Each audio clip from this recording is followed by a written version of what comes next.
It is very exciting for Woodmere to be working with Viorel Farcas, Couldn't come 20 years earlier. Couldn't look much better.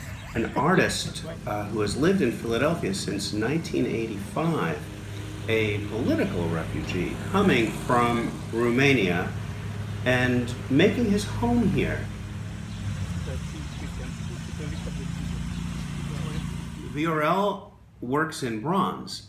He attended the Romanian Academy in Bucharest, so is trained in the classical arts of figurative bronze sculpture, monumental bronze sculpture of the kind made by Rodin, of the kind made by the great classical artists of Western culture going back to the Renaissance. His use of the figure is broadly expressionistic, working in the vein of Giacometti and using the figure and the distortion of the figure, even the disjointed taking apart of the figure that he does, to express the friction and the disjunction in the human soul of the 20th century. We came to this country from Romania in 1984. We came as political refugees because at that time the country that we were coming from, which is Romania, was a very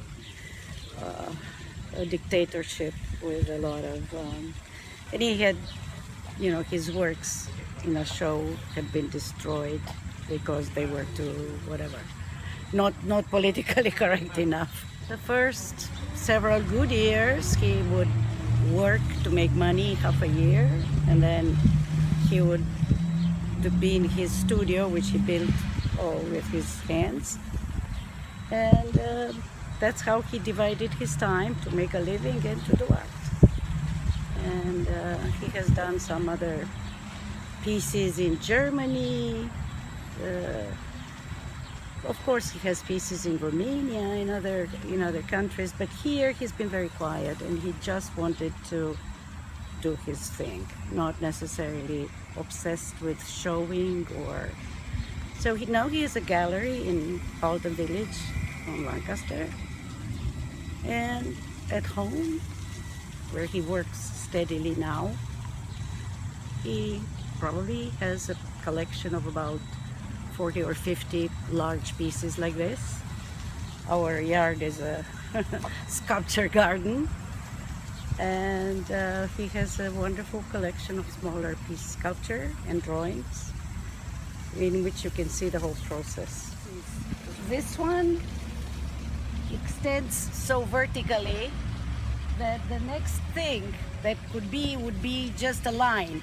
And he has another piece in his studio which does the same thing, only horizontally. At home I didn't realize how beautiful it is. It was too much crowded by other sculptures. To me this one is like an invitation, and you don't know, it's an invitation with a whole being, because it's a leg that is a hand or something. And it's funny how the other day an older lady who was coming out of the museum, she was walking with a stick, and she said, "Oh, so many legs."